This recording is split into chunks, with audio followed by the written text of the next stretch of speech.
Thank God we managed to get through the past few days.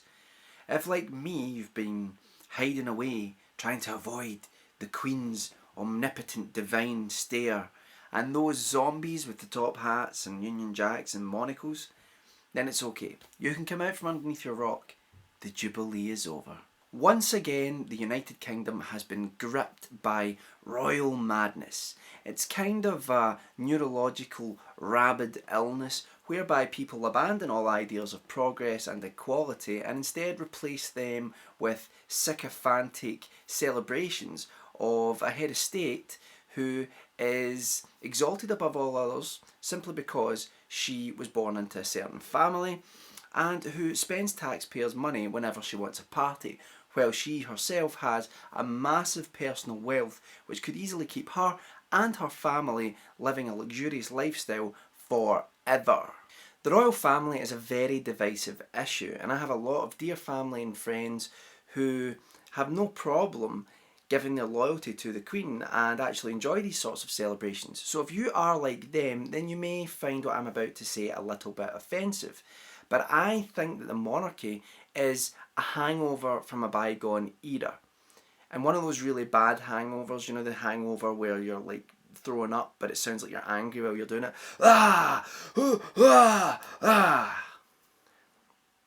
Maybe that's just me. Instead of automatically allowing yourself to be intoxicated by primal feelings of nationality in a way of defining who you are, and being swept up by the communal atmosphere of a Coronation Street Jubilee party, let's just ask some reasonable questions. Is that okay? Is that alright?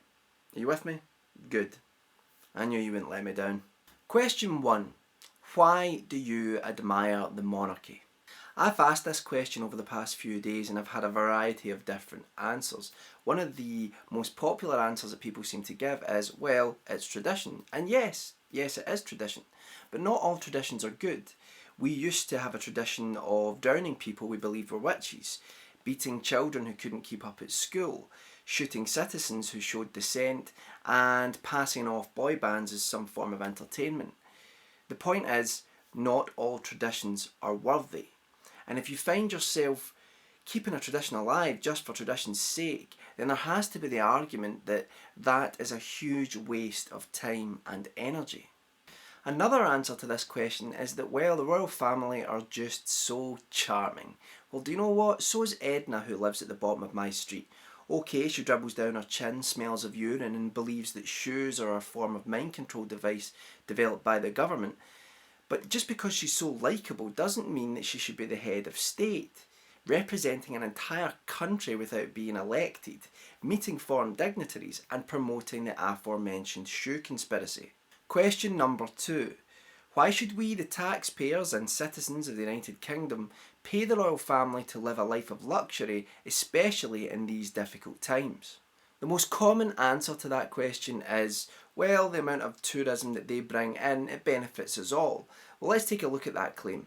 First of all, since when is a moral question the question of keeping a group of people living in luxury due to some sort of antiquated birthright something which should be answered in terms of money?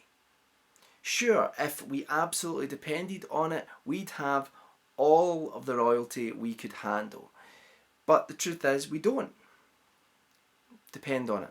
Surely as a society we are beyond supporting an immoral proposition, one which promotes preferential treatment of certain individuals due to birthright, in terms of justifying it somehow because, oh well, we get paid in a roundabout way too. Do we get paid? Yes, we do. And those who argue that we don't are ignoring the facts. We get paid through tourism and we get paid through the lands which the monarchy leases to the British government. But it has to be about more than that. We can't just be talking about money. We have to be talking about what we want for ourselves and what we want our society to reflect.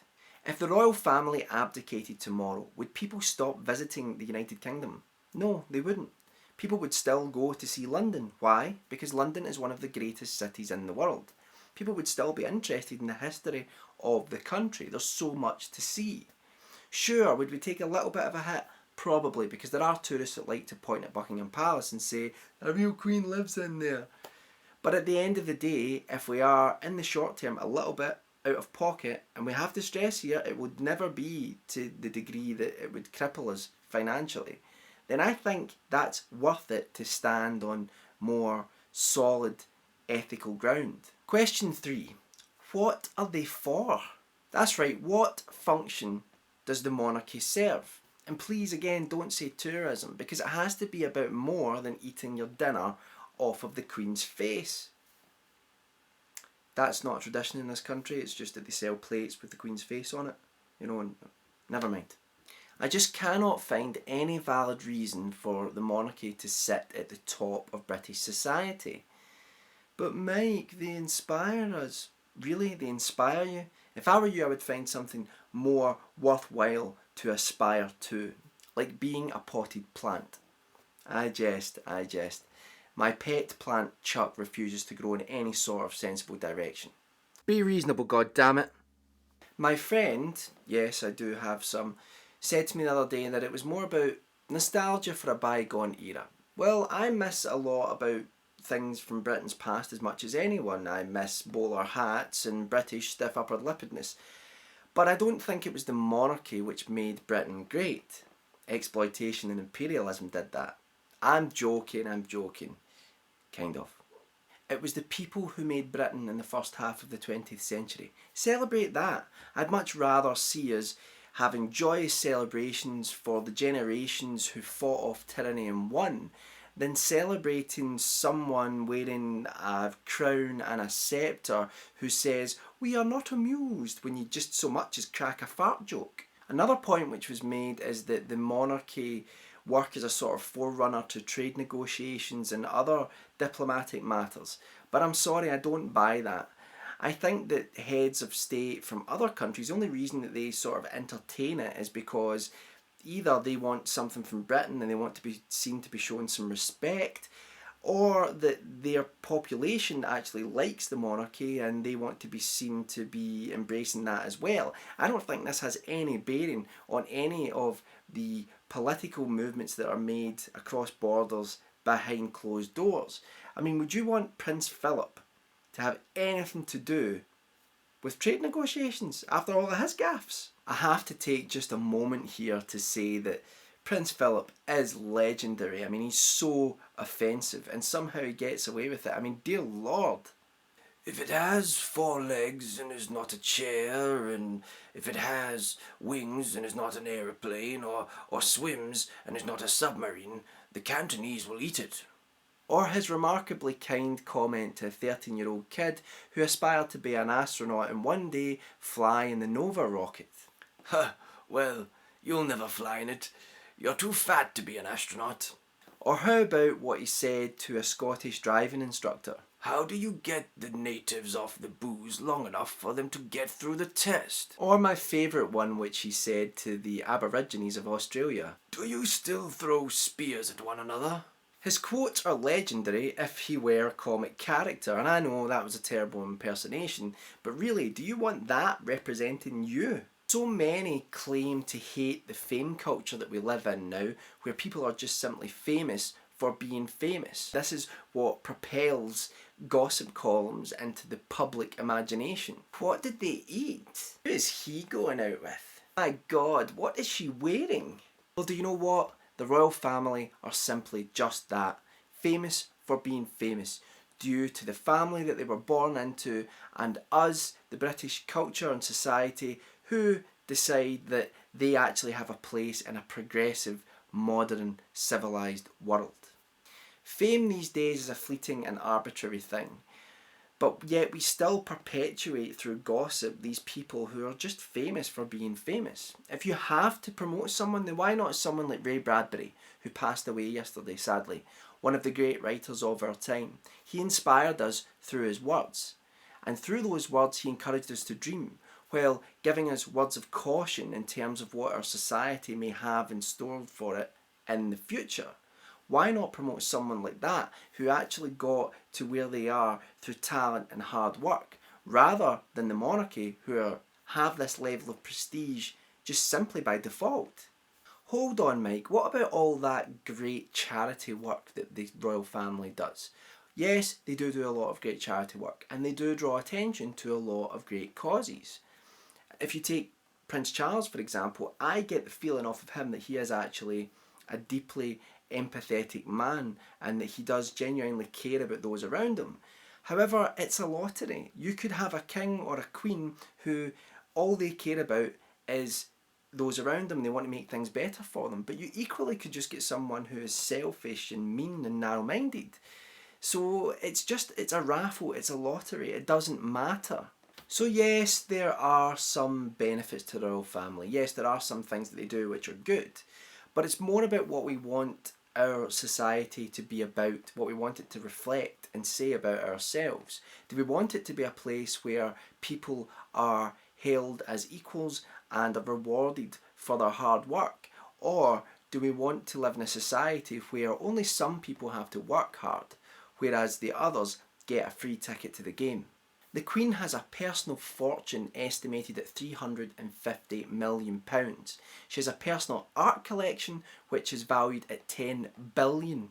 Her properties all over the land have not even been valued, so she has countless fortunes there. If she was to no longer be the Queen, she would do just fine. Yes, the Queen does pay some taxes now. She decided to start doing that in 1992, but they're voluntary. She's not forced to do it. And also the fact that the Queen is the head of the church.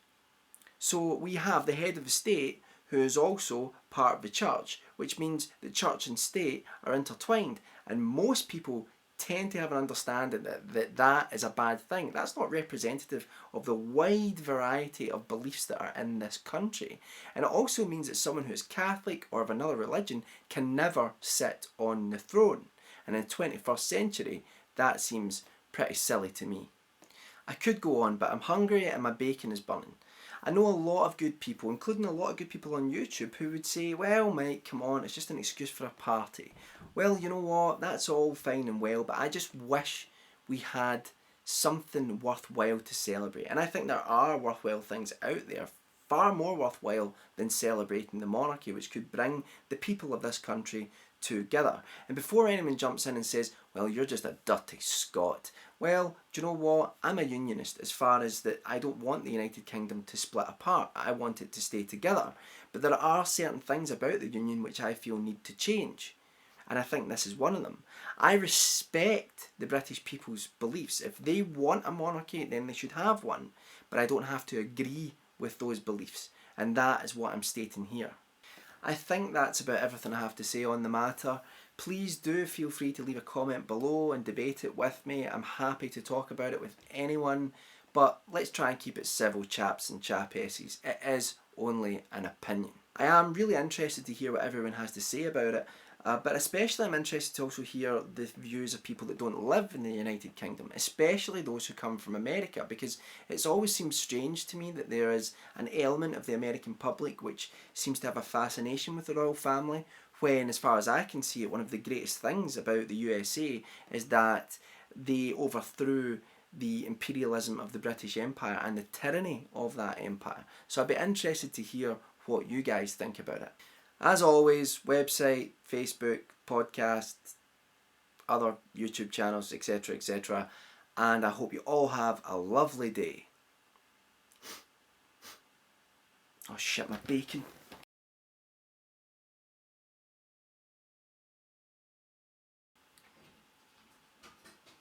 My neighbour's dog won't shut up. For the love of God, Roxy!